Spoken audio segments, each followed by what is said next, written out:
정용 선생님께서 세 번째 들려주는 삶의 지혜 또 같이 한번 읽어보도록 하겠습니다. 시작. 국가가 유지되는 것은 민심에 의해서이다. 위기에서도 민심이 굳게 뭉치면 국가는 편안하고 민심이 떨어지고 흩어지면 국가는 위태롭다. 네, 유성룡 선생님께서 세 번째 우리에게 들려주는 삶의 지혜는 국가가 유지되는 것은 민심에 의해서이다. 위기에서도 민심이 굳게 뭉치면 국가는 편안하고 민심이 떨어지고 흩어지면 국가는 위태롭다라고 말하고 있습니다.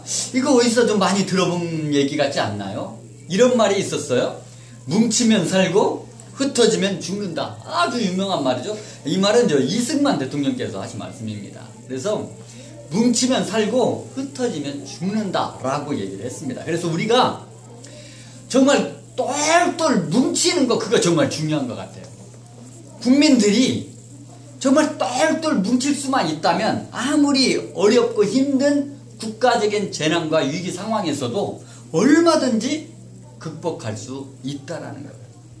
우리 대표적인 것이 우리 IMF 때 우리 국민들이 뭘 했었죠? 금모으기 운동 같은 걸 했어요.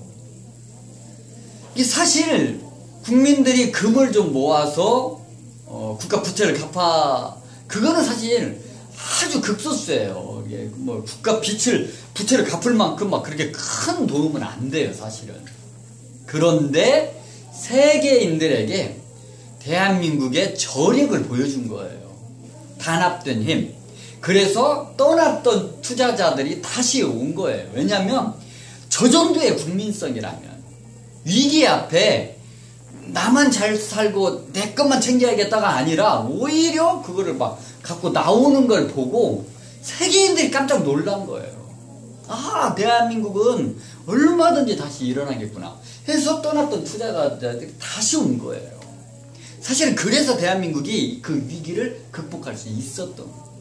그러니까 마찬가지인 것 같아요. 개인도 가정도 기업도 어떤 공동체든지 아무리 힘들고 어려운 상황에서도 똘똘 하나로 뭉칠 수만 있다면 그러면 아무리 힘들고 어려운 상황에서도 다 이겨낼 수 있는 것 같아요.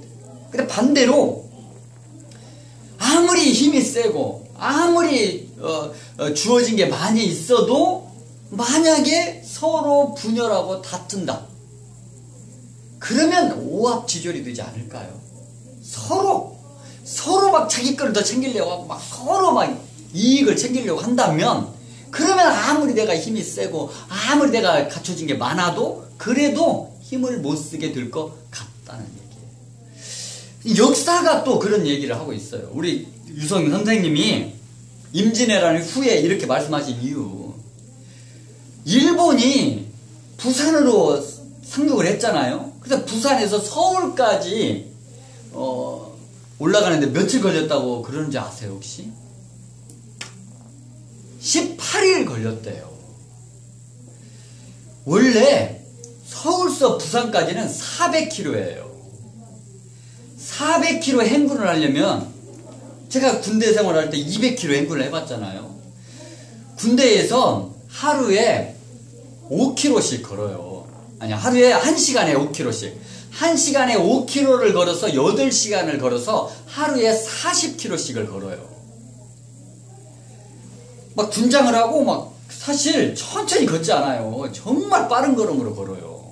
원래 행군은 전쟁을 우리가 준비하러 이렇게 가는 거잖아요. 그러니까 막 천천히 가는 게 아니에요. 막 전쟁할 때 급하게 가야 하잖아요. 근데 급하게 가서 그렇게 막 1시간을 급하게 그렇게 걸어야 5km를 걸을 수 있는 거예요.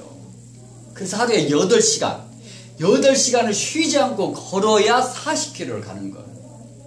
그렇게 해서 열흘 동안 막 정말 쉬지 않고 급하게 열흘 동안 걸어야 400km를 갈 수 있는 거예요. 그런데요, 제가 그 행군을 해보면 그 급한 걸음으로 하루만 걸잖아요.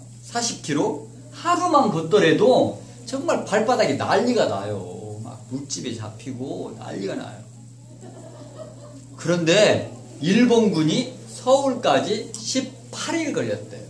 원래 군인들이 빠른 걸음으로 하루에 40km씩 걸어서 열흘 동안 걸리는 거리를 8일만 더 걸린 거예요. 그렇다는 것은 저항이 있었다는 거예요? 거의 없었다는 거예요? 거의 없었다는 거예요. 왜 그랬을까요? 그때 임진왜란 때 몇만이 우리 조선에 왔대요? 20만이 왔다고 그래요. 20만이. 꽤 많이 오긴 왔어요. 20만이면 되게 많이 오긴 온 거예요. 그러니까 우리가 율곡 이희 선생님이 10만 양병설을 이렇게 주장했었잖아요. 그러니까 우리가 10만을 준비했었으면 20만이 와도 막아낼 수는 있다는 거예요. 원래 우리게 전술학상 3대 1의 개념이에요. 공격이 3이고 수비는 1. 그러면 만만하다는 거예요.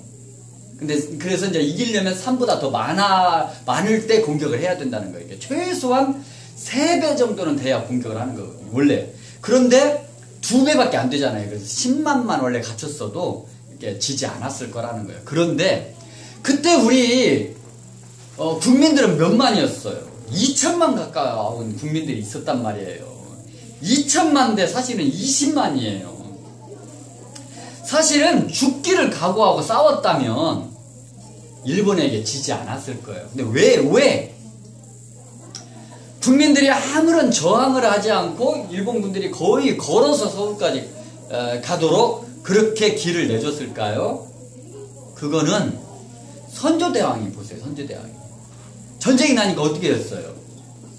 죽기를 각오하고 싸웠나요? 아니면 피난을 갔나요?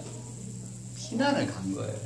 그러니까 당시에 선조대왕뿐만 아니라 이 위정자들이 백성들은 안중에 없었던 거예요. 나만 살고 보자는 거예요.